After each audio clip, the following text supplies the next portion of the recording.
اس کے علاوہ مسابقے میں جو مساہمین ہیں ہر ایک میں سہام نمبر تقسیم کر دیا گیا ہے، اور سامنے آپ کے جو ڈبہ رکھا ہوا ہے اس کا طریقہ یہ ہے کہ آپ اس میں سے سہام نمبر کو پکارا جائے گا، وہ سہام نمبر جس کا بھی ہوگا وہ طالب علم آ کر وہ اس ڈبے سے اپنا پرچہ اٹھائیں گے، اور ایک پرچہ مجھے، یعنی ایک مساہم اپنا پرچہ مجھے دیں گے،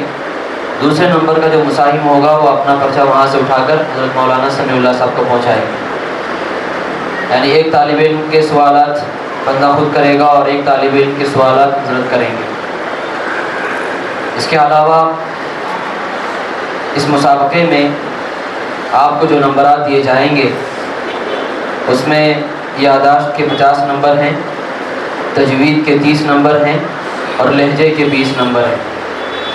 اور ایک بار سن لیں، یادداشت کے 50 نمبر ہیں، تجوید کے 30 نمبر ہیں اور لہجے کے 20 نمبر ہیں، یعنی کل 100 نمبرات آپ کے ہوں گے، جس میں سے آدھے کے آدھے نمبرات جو ہے آپ کی یادداشت کے ہوں گے۔ مسابقے میں 2 گروپ بنائے گئے ہیں، اس میں ایک حفاظ کا گروپ ہے اور ایک غیر حفاظ کا گروپ ہے، لہٰذا دونوں گروپ میں جو اول اور دوم پوزیشن سے کامیاب ہوں گے ان کو ہی صرف انعام سے نوازا جائے گا، اور یہ انعام آج کے اس مجلس میں آپ کو نہیں نوازا جائے گا، بلکہ شب برات کو جو آپ کا انعامی جلسہ ہوگا اس میں آپ کے والدین کے سامنے آپ کو انعام سے نوازا جائے گا۔ اس کے علاوہ حافظوں سے کل 8 سوالات ان کے تیار کیے گئے ہیں، طے کیے گئے ہیں۔ 8 سوالات پورے کے پورے بھی ہو سکتے ہیں، اور یہ 4، 6، 5 حسب سہولت جیسے آپ سے سوالات کیے جائیں گے، آپ پورے اطمینان کے ساتھ بغیر کسی خوف اور ڈر کے آپ ان تمام سوالات کے جوابات پورے اطمینان کے ساتھ اور پورے متانت کے ساتھ دیں۔ یہاں صرف آپ کے اساتذہ بیٹھے ہوئے ہیں اور آپ کے ساتھی بیٹھے ہوئے ہیں، اس لیے ڈرنے اور گھبرانے کی ضرورت نہیں ہے، یہ مشق ہے، اور اس میں اگر آپ ڈر جائیں گے یا گھبرا جائیں گے تو پھر بڑی مجلسوں میں مسابقے میں جو ہے آپ کو بڑی دقتوں کا سامنا کرنا پڑے گا، اس لیے ان باتوں کا خیال رکھتے ہوئے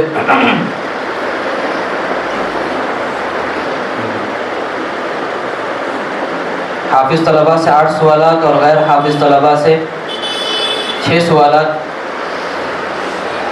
کل 6 سوالات ہوں گے، اس میں کل 6 سوالات بھی ہو سکتے ہیں یا کم بھی کیے جا سکتے ہیں، اس لیے ان باتوں کا خیال رکھتے ہوئے آپ جو ہے آئیں اور اپنا مسابقہ پیش کریں۔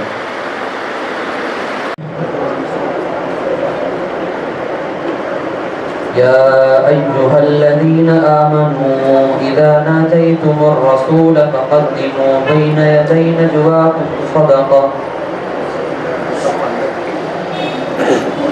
أعوذ بالله من الشيطان الرجيم. بسم الله الرحمن الرحيم. يا أيها الذين آمنوا إذا ناجيتم الرسول فقدموا بين يدي نجواكم صدقة ذلك خير لكم وأطهر فإن لم تجدوا فإن الله غفور رحيم.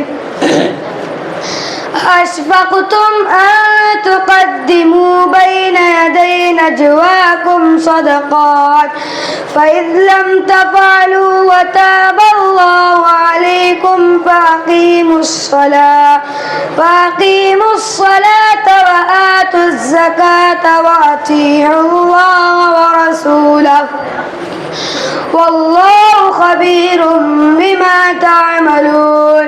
ألم تر إلى الذين تولوا قوما غضب الله عليهم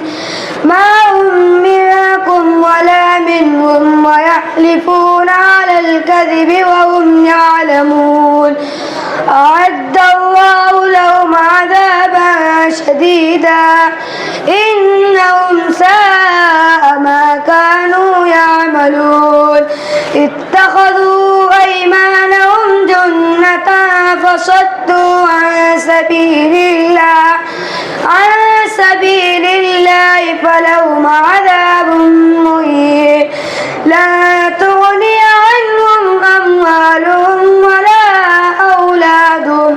ولا أولادهم من الله شيئا أولئك أصحاب النار هم فيها خالدون يوم يبعثهم الله جميعا فيحلفون له كما يحلفون لكم ويحسبون أنهم على شيء يوم يبعثهم الله جميعا فيحلفون له كما يحلفون لكم يوم يبعثهم الله جميعا فيحلفون له كما يحلفون لكم ويحسبون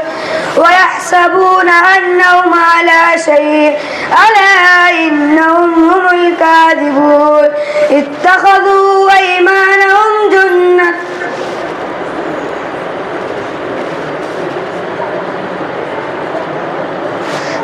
يوم يبعثهم الله جميعا فيحلفون له كما يحلفون لكم ويحسبون أنهم على شيء ألا إنهم هم الكاذبون استحوذ عليهم الشيطان فأنساهم ذكر الله أولئك حزب الشيطان ألا إن حزب الشيطان هم الخاسرون إن الذين يحادون الله ورسوله أولئك في الأذلين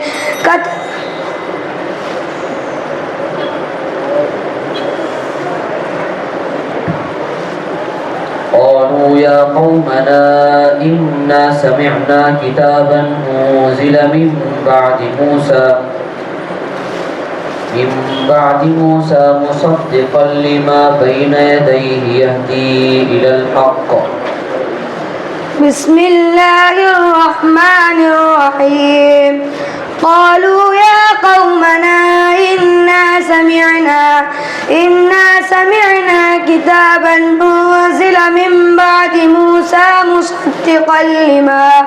موسى مصدقا لما بين يديه يهدي إلى الحق وإلى طريق مستقيم يا قومنا أجيبوا داعي الله وآمنوا به يغفر لكم من ذنوبكم ويجركم من عذاب أليم ومن لا يجب داعي الله فليس بمعجز في الأرض وليس له من دونه أولياء أولئك في ضلال مبين أولم يروا أن الله الذي خلق السماوات والأرض ولم يحي بخلقهن بقادر على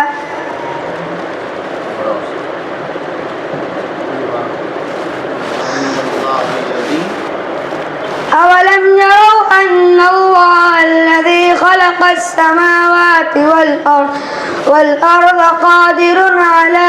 أن يخلق أولم يروا أن الله الذي خلق السماوات والأرض ولم يعي بخلقهن بقادر على أن يحيي الموتى بلى إنه على كل شيء قدير ويوم يعرض الذين كفروا على النار أليس هذا بالحق قالوا بلى وربنا قال فذوقوا العذاب بما كنتم تكفرون فاصبر كما صبر أولو العزم من الرسل ولا تستعجل لهم كأنهم يوم يرونها لم يلبثوا إلا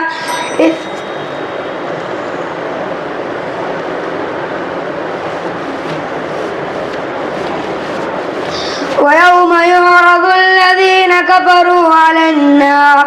أليس هذا بالحق قالوا بلى وربنا قال فذوقوا العذاب بما كنتم تكفرون فاصبر كما صبر أولو العزم من الرسل ولا تستعجل لهم كأنهم يوم يرونها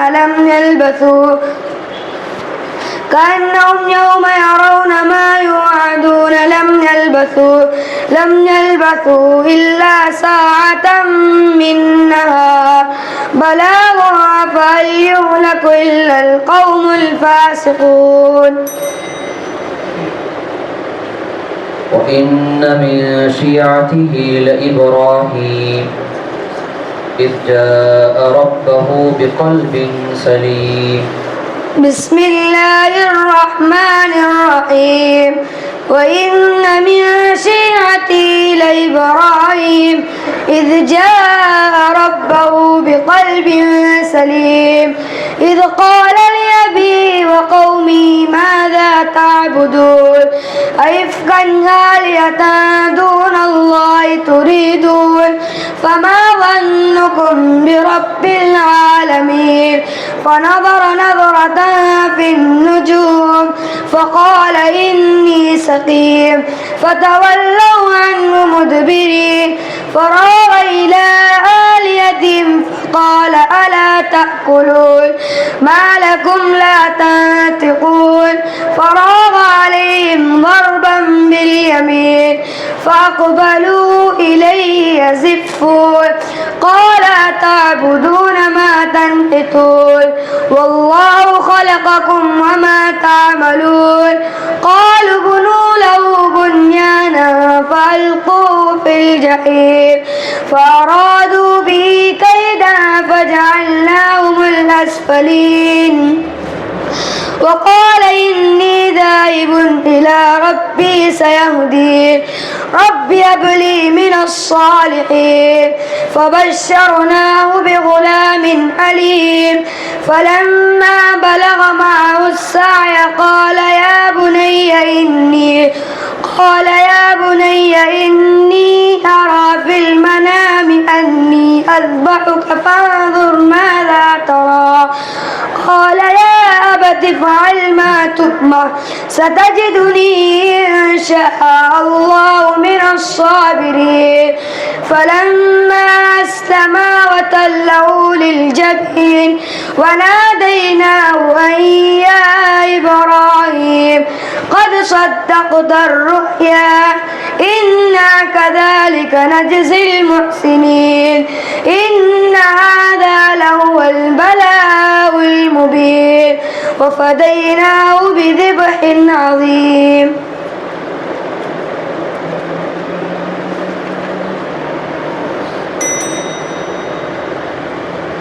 فلما قضى موسى الأجل وسار بأهله آنس من جانب الطور نارا بسم الله الرحمن الرحيم فلما قضى موسى الأجل وسار بأهله آنس من جانب الطور نارا قال لأهلهم امكثوا إني آنست نارا لعلي آتيكم منها بخبر أو جذوة من النار لعلكم تصطلون فلما أتاها نودي من شاطئ الوادي الأيمن في البقعة المباركة من الشجرة يا موسى إني أنا الله رب العالمين وأن ألق عصاك فلما رآها تهتز كأنها جان ولا مدبرا ولم يعقب يا موسى أقبل ولا تخف إنك من الآمنين اسلك يدك في جيبك تخرج بيضاء من غير سوء واضمم يدك إلى جناحك تخرج بيضاء من غير سوء آية أخرى لنريك من آيات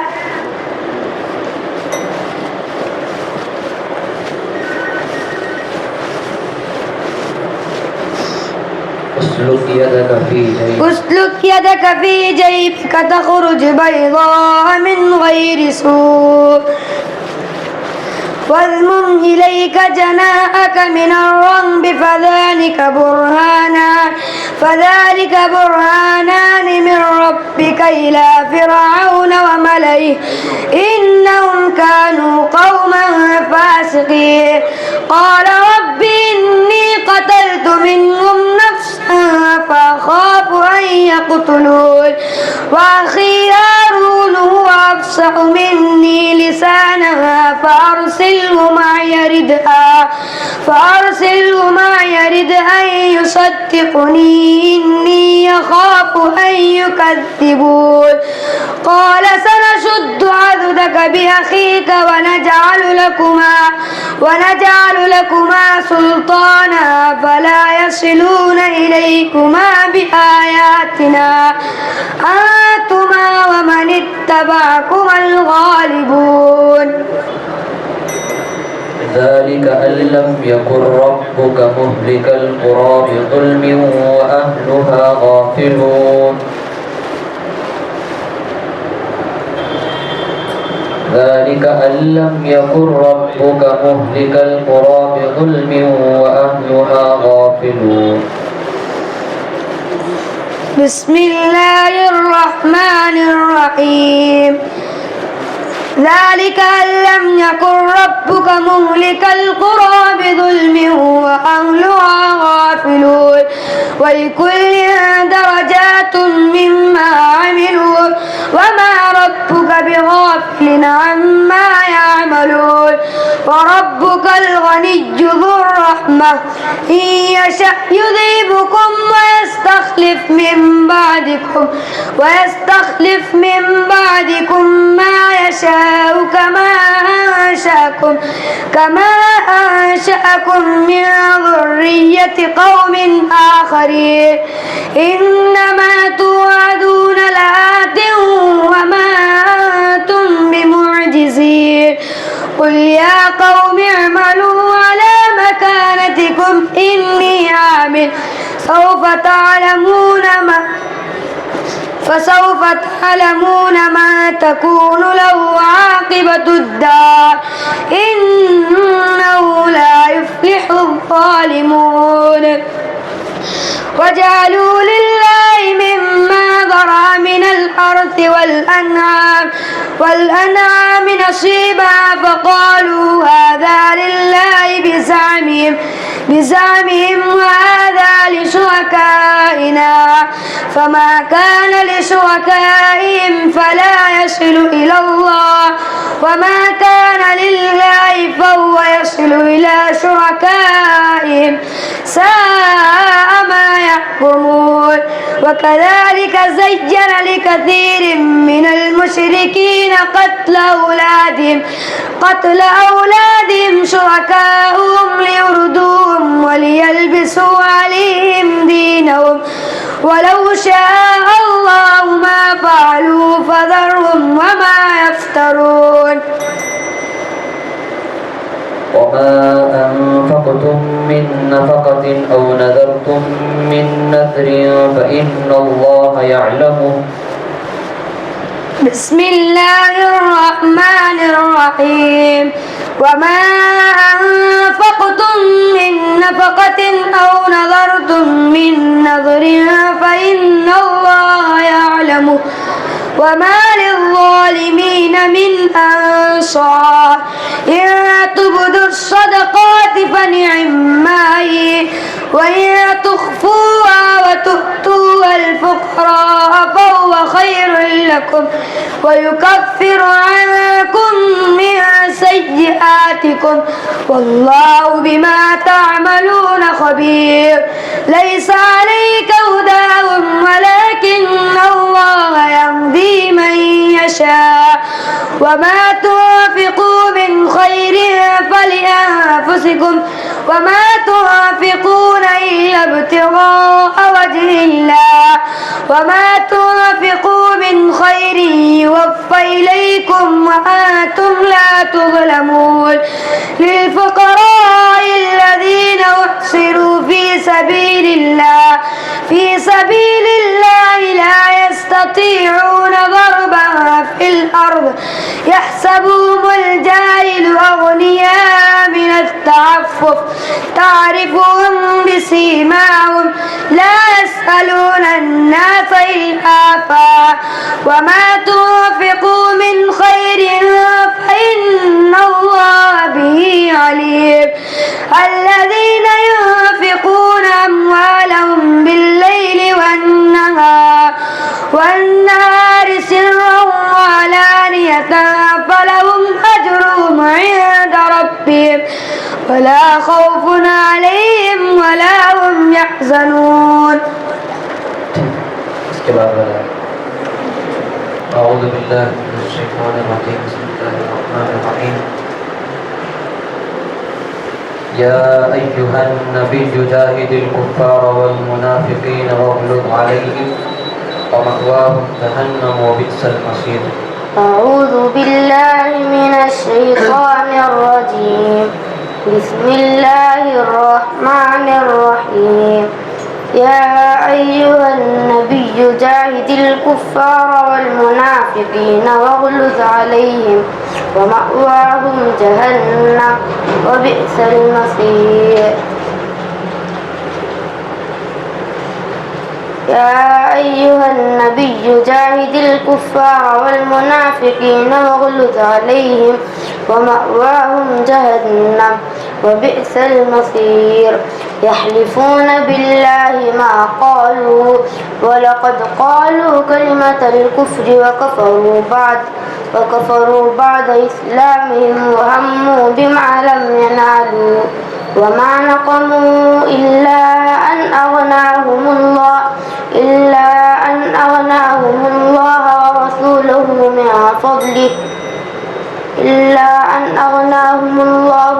فضله ورسوله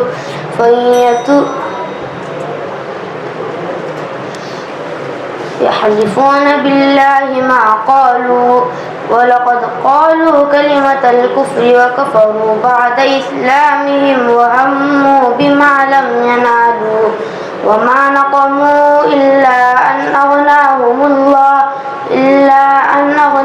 الله من فضله ورسوله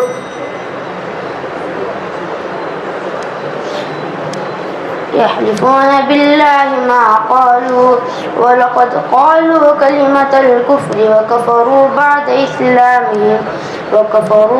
إسلامهم وهموا بما لم ينالوا وما نقموا إلا أن أغناهم الله ورسوله من فضله فإن يتوبوا يك خيرا لهم وإن يتولوا يعذبهم الله عذابا أليما في الدنيا والآخرة وما لهم في الأرض من ولي ولا نصير. ومنهم من عاهد الله لئن آتانا من فضله لنصدقن ولنكونن من الصالحين فلما آتاهما صالحا جعلا له شركاء. ومنهم من عاهد الله لئن آتانا من فضله لنصدقن ولنكونن من الصالحين فلما آتاهما من فضله بخلوا فلما آتاهما صالحا ذلكم الله ربكم لا إله إلا هو خالق كل شيء فاعبدوه وهو على كل شيء وكيل. بسم الله الرحمن الرحيم. ذلكم الله ربكم لا إله إلا هو خالق كل شيء فاعبدوه وهو على كل شيء وكيل. لا تدركه الأبصار وهو يدرك الأبصار وهو اللطيف الخبير. قد جاءكم بصائر من ربكم فمن أبصر فلنفسه ومن عمي فعليها وما أنا عليكم بحفيظ. وكذلك نصرف الآيات وليقولوا درست ولنبينه لقوم يعلمون. اتبع ما أوحي إليك من ربك لا إله إلا هو وأعرض عن المشركين. ولو شاء الله ما أشركوا وما جعلناك عليهم حفيظا وما أنت عليهم بوكيل. ولا تسبوا الذين يدعون من دون الله فيسبوا الله عدوا بغير علم. كذلك زينا لكل أمة عملهم ثم إلى ربهم مرجعهم فينبئهم بما كانوا يعملون. وأقسموا بالله جهد أيمانهم لئن جاءتهم آية ليؤمنن بها قل إنما الآيات عند الله وما يشعرون أنها إذا جاءت لا يؤمنون. قل إنما الآيات عند الله وما يشعركم أنها إذا جاءت لا يؤمنون. ونقلب أفئدتهم وأبصارهم كما لم يؤمنوا به أول مرة ونذرهم في طغيانهم يعمهون. وما أصابكم يوم التقى الجمعان فبإذن الله وليعلم المؤمنين. بسم الله الرحمن الرحيم. وما أصابكم يوم التقى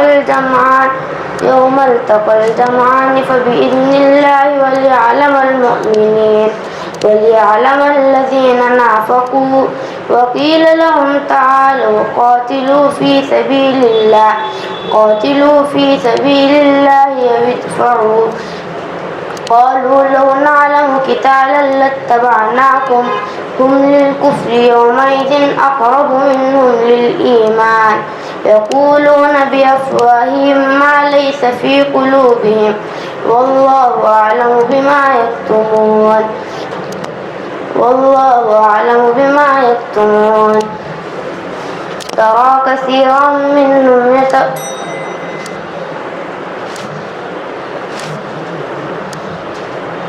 قالوا لو نعلم قتالا لاتبعناكم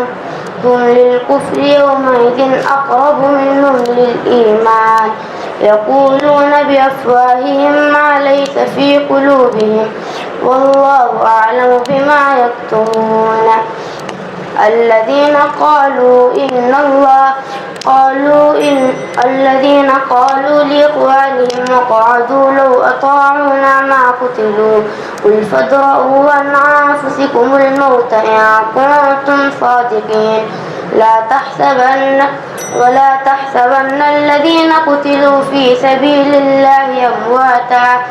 بل أحياء عند ربهم يرزقون فرحين بما آتاهم الله من فضله ويستبشرون بالذين لم يلحقوا بهم من خلفهم ألا خوف عليهم ولا هم يحزنون. يستبشرون بنعمة من الله وفضل لم يمسسهم سوء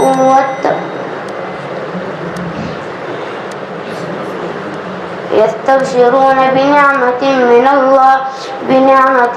الله وفضل وأن الله لا يضيع أجر المحسنين الذين قال لهم الناس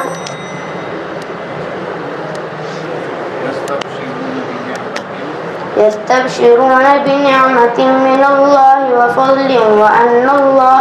وفضل وأن الله لا يضيع أجر المؤمنين الذين استجابوا لله والرسول من بعد ما أصابهم القرح للذين أحسنوا منهم واتقوا أجر عظيم الذين قال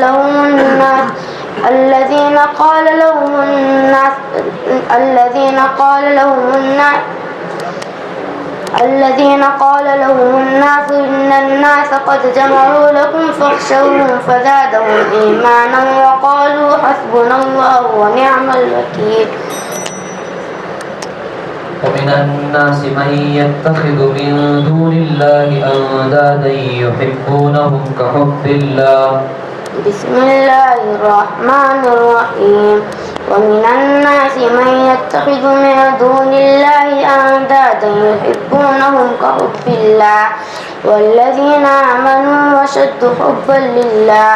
ولو يرى الذين ظلموا إذ يرون العذاب أن القوة لله جميعا وأن الله شديد العذاب إذ تبرأ الذين اتبعوا من الذين اتبعوا ورأوا العذاب وتقطعت بهم الأسباب وقال الذين اتبعوا لو أن لنا كرة فنتبرأ منهم كما تبرأوا منا كذلك يريهم الله أعمالهم حسرات عليهم وما هم بخارجين من النار يا أيها الناس كلوا مما في الأرض حلالا طيبا ولا تتبعوا خطوات الشيطان إنه لكم عدو مبين إنما يأمركم بالسوء والفحشاء وأن تقولوا على الله ما لا تعلمون وإذا قيل لهم اتبعوا ما أنزل الله قالوا بل نتبع ما ألفينا عليه آباءنا أولو كان آباؤهم لا يعقلون شيئا ولا يهتدون ومثل الذين كفروا كمثل الذي ينعق بما لا يسمع إلا دعاء ونداء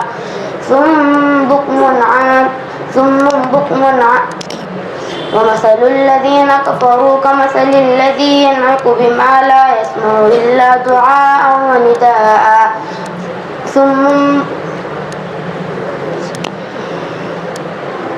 ومثل الذين كفروا كمثل الذي ينعق بما لا يسمع إلا دعاء ونداء صم بكم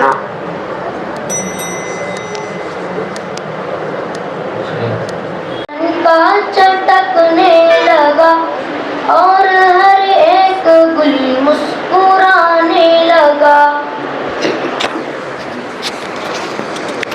جب سارے انجمن عشق میں ڈوب کر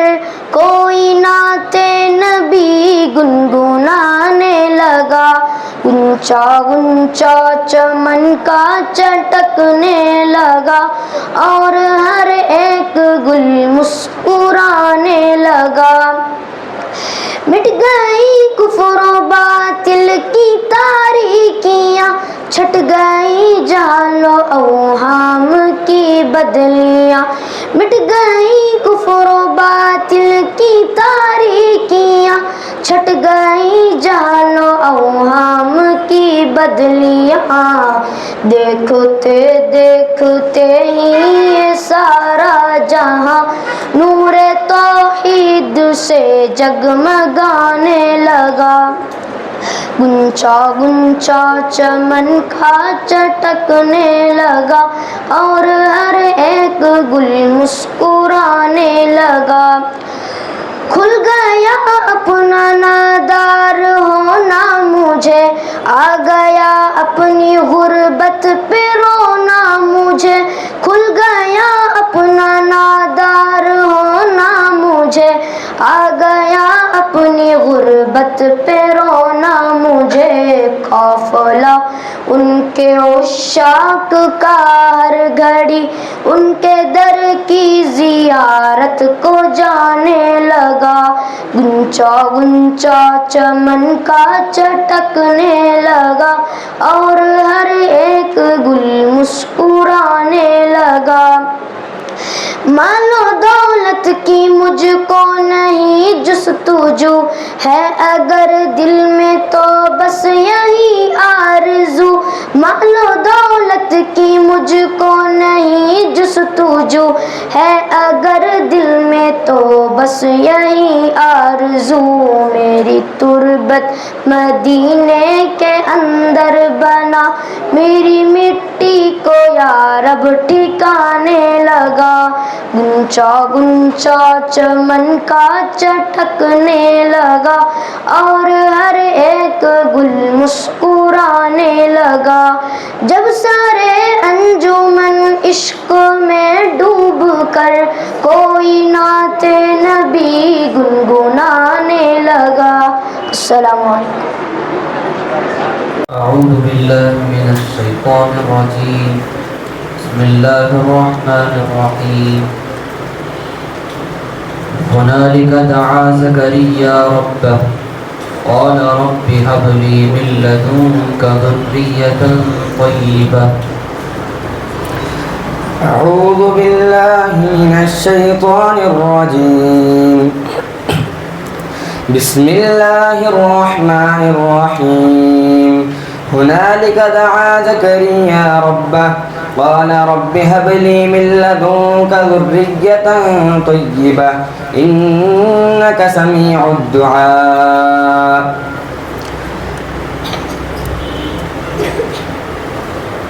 هنالك دعا زكريا ربه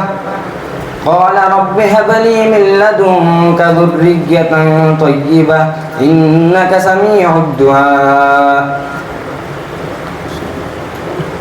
فنادته الملائكة وهو قائم يصلي في المحراب أن الله يبشرك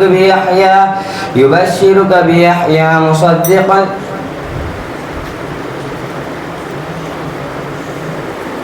هنالك دعا زكريا ربه قال رب هب لي من لدنك ذرية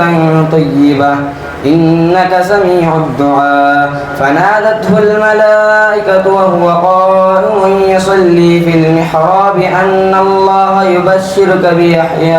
يبشرك بيحيى مصدقا بكلمة من الله وسيدا وحصورا ونبيا من الصالحين قال رب أنى يكون لي غلام وقد بلغني الكبر وامرأتي عاقر قال كذلك الله يفعل ما يشاء قال رب اجعل لي آية قال آيتك ألا تكلم الناس 3 أيام إلا رمزا واذكر ربك كثيرا وسبح بالعشي والإبكار وإذ قالت الملائكة يا مريم اقنتي لربك واسجدي واركعي معه وإذ قالت الملائكة يا مريم اقنتي لربك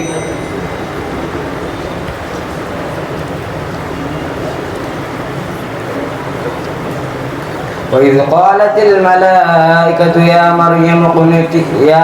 اقنتي لربك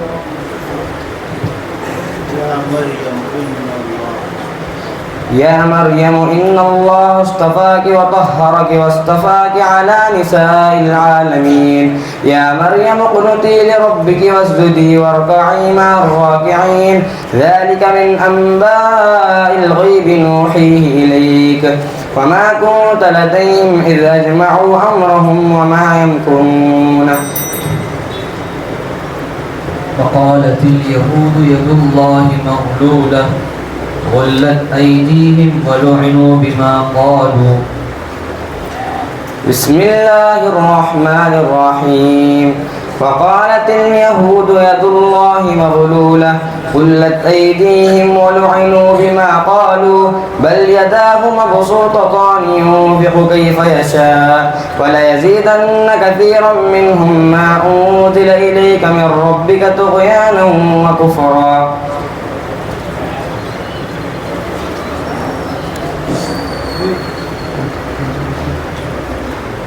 وقالت اليهود يد الله مغلولة غلت أيديهم ولعنوا بما قالوا بل يداه مبسوطتان ينفق كيف يشاء وليزيدن كثيرا منهم ما أنزل إليك من ربك طغيانا وكفرا وألقينا بينهم العداوة والبغضاء إلى يوم القيامة كلما أوقدوا نارا للحرب أطفأها الله ويسعون في الأرض فسادا والله لا يحب المفسدين. ولو أن أهل الكتاب آمنوا واتقوا لكفرنا عنهم سيئاتهم ولأدخلناهم جنات النعيم. ولو أنهم أقاموا التوراة والإنجيل وما أنزل إليهم من ربهم لأكلوا من فوقهم ومن تحت أرجلهم منهم أمة مقتصدة وكثير منهم ساء ما يعملون. يا أيها الرسول بلغ ما أنزل إليك من ربك وإن لم تفعل فما بلغت رسالته والله يعصمك من الناس إن الله لا يهدي القوم الكافرين. قل يا أهل الكتاب لستم على شيء حتى تقيموا التوراة والإنجيل وما أنزل إليكم من ربكم وليزيدن كثيرا منهم ما أنزل إليك من ربك طغيانا وكفرا فلا تأس على القوم الكافرين. وإذ نتقنا الجبل فوقهم كأنه ظلة وظنوا أنه واقع بهم.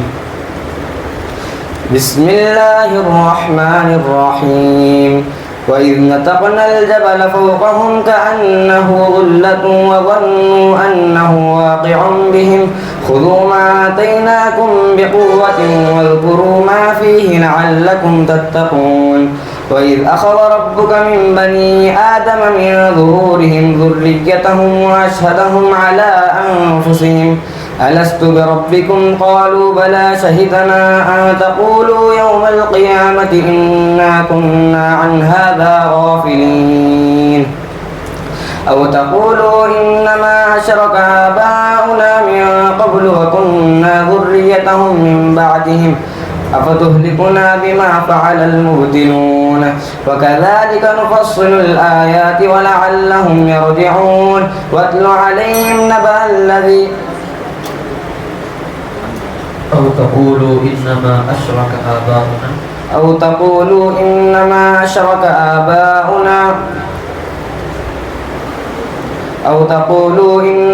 أشرك آباؤنا وكنا ذرية من بعدهم أتهلكنا بما فعل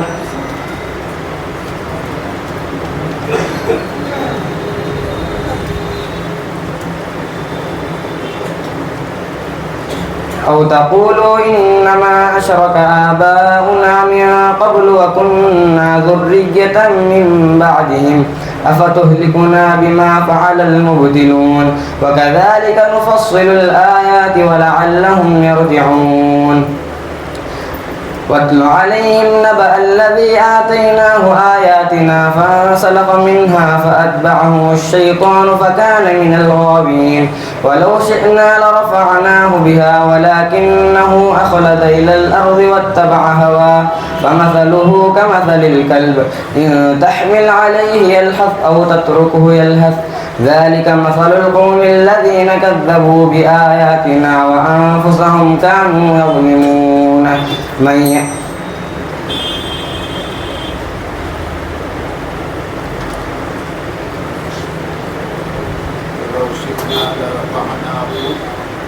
ولو شئنا لرفعناه بها ولكنه أخلد إلى الأرض واتبع هواه فمثله كمثل الكلب إن تحمل عليه يلهث أو تتركه يلهث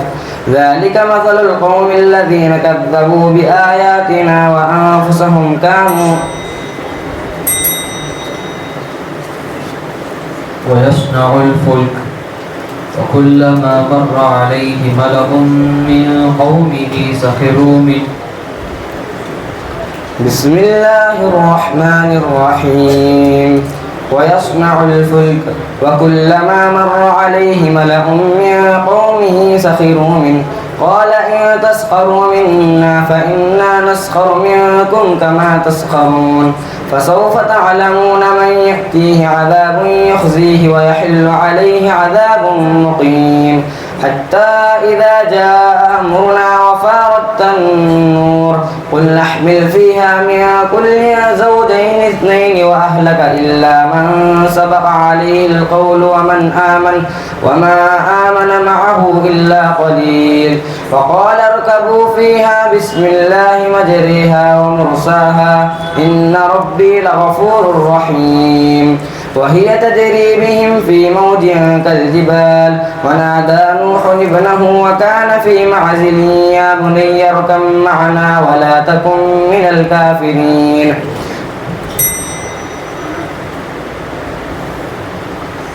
وهي تجري بهم في موج كالجبال ونادى نوح ابنه وكان في معزل يا بني اركب معنا ولا تكن من الكافرين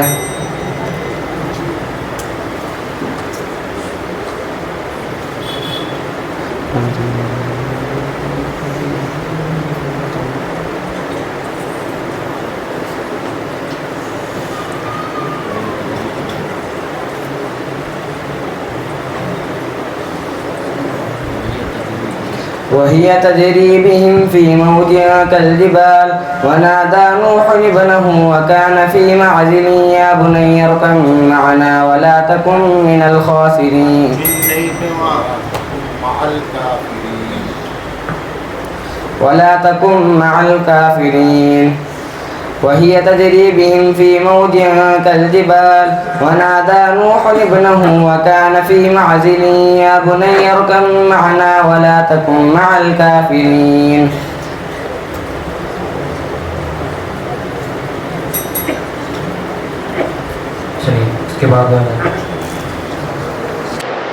بسم الله الرحمن الرحيم والتي أحصنت فرجها فنفخنا فيها من روحنا وجعلناها أبناها آية للعالمين. أعوذ بالله من الشيطان الرجيم. بسم الله الرحمن الرحيم. والتي أحصنت فرجها فنفخنا فيها من روحنا وجعلناها وابنها آية للعالمين. إن هذه أمتكم أمة واحدة وأنا ربكم فاعبدون. وتقطعوا أمرهم بينهم كل إلينا راجعون. فمن يعمل من الصالحات وهو مؤمن فلا كفران لسعيه وإنا له كاتبون. وحرام على قرية أهلكناها أنهم لا يرجعون حتى إذا فتحت يأجوج ومأجوج وهم من كل حدب ينسلون. واقترب الوعد الحق فإذا هي شاخصة أبصار الذين كفروا يا ويلنا قد كنا في غفلة من هذا بل كنا ظالمين. إنكم وما تعبدون من دون الله حصب جهنم أنتم لها واردون.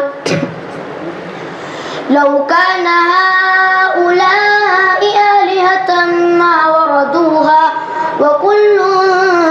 فيها خالدون. لهم فيها زفير وهم فيها لا يسمعون إن الذين سبقت لهم منا الحسنى أولئك عنها مبعدون لا يسمعون حسيسها وهم فيما اشتهت أنفسهم خالدون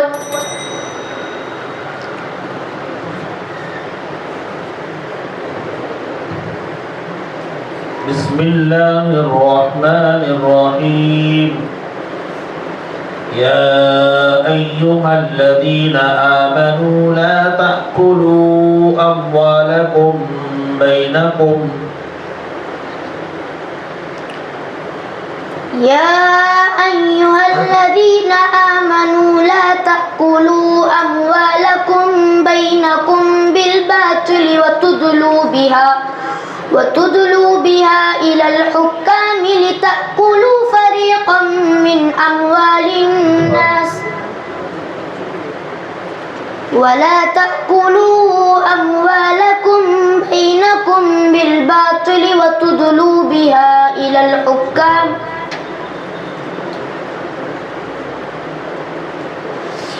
ولا تأكلوا أموالكم بينكم بالباطل وتدلوا بها يا أيها الذين آمنوا لا تأكلوا أموالكم بينكم بالباطل إلا أن تكون يا أيها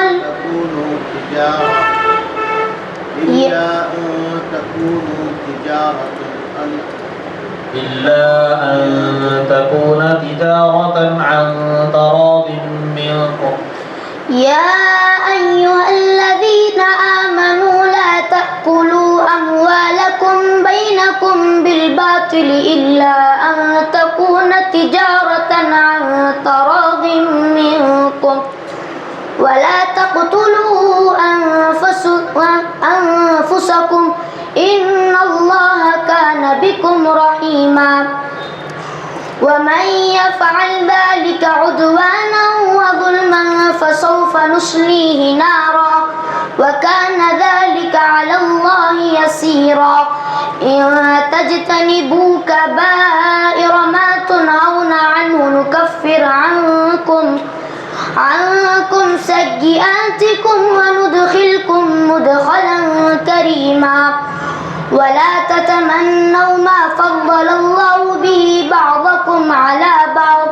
للرجال نصيب مما اكتسبوا وللنساء نصيب مما اكتسبن واسألوا الله من فضله إن الله كان بكل شيء عليما ولكل جعلنا موالي مما ترك الوالدان والأقربون والذين عقدت أيمانكم فآتوهم نصيبهم إن الله كان على كل شيء شهيدا الرجال قوامون على النساء بما فضل الله بعضهم على بعض وبما أنفقوا من أموالهم فالصالحات قانتات حافظات للغيب بما حفظ الله واللاتي تخافون نشوزهن فعظوهن واهجروهن في المضاجع واضربوهن فإن أطعنكم فلا تبغوا عليهن سبيلا إن الله كان عليا كبيرا بسم الله الرحمن الرحيم الذين كفروا وصدوا عن سبيل الله زدناهم عذابا فوق العذاب بما كانوا يفسدون بسم الله الرحمن الرحيم الذين كفروا وصدوا عن سبيل الله زدناهم عذابا فوق العذاب بما كانوا يفسدون ويوم نبعث في كل أمة شهيدا عليهم من أنفسهم وجئنا بك شهيدا على هؤلاء ونزلنا عليك الكتاب تبيانا لكل شيء وهدى ورحمة وبشرى للمسلمين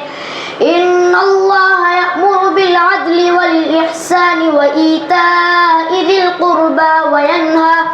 وينهى عن الفحشاء والمنكر ولولا فضل الله عليكم ورحمته إن الله يأمر بالعدل والإحسان وإيتاء ذي القربى وينهى عن الفحشاء والمنكر يعظكم لعلكم تذكرون وأوفوا بعهد الله إذا عاهدتم إن الله يأمر بالعدل والإحسان وإيتاء ذي القربى وينهى عن الفحشاء والمنكر يعظكم لعلكم. بسم الله الرحمن الرحيم. لا يؤاخذكم الله باللغو في أيمانكم ولكن يؤاخذكم بما كسبت قلوبكم. لا يؤاخذكم الله باللغو في أيمانكم ولكن يؤاخذكم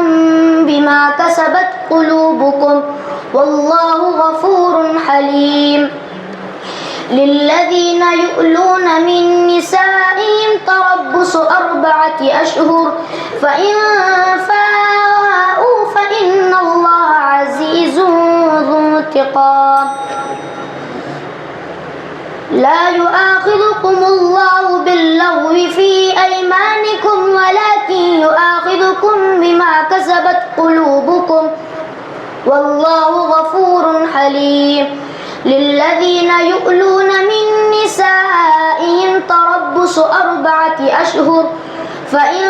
فاءوا فإن الله غفور رحيم. وإن عزموا الطلاق فإن الله سميع عليم. والمطلقات يتربصن بأنفسهن 3 قروء ولا يحل لهن أن يكتمن ما خلق الله في أرحامهن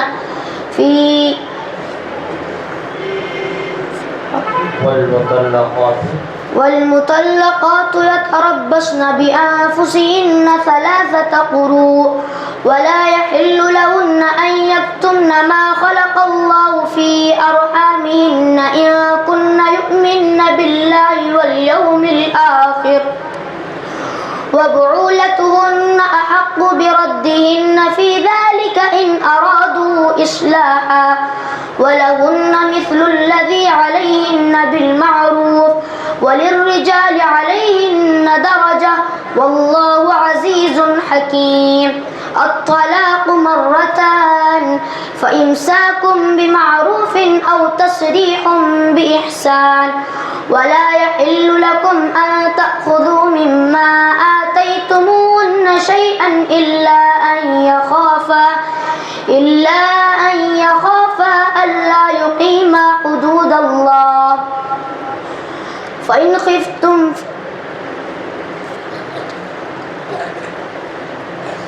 الطلاق 2 فإمساك بمعروف أو تسريح بإحسان ولا يحل لكم أن تأخذوا مما آتيتموهن شيئا إلا أن يخافا ألا يقيما حدود الله فإن خفتم ألا تعدلوا فواحدة أو ما ملكت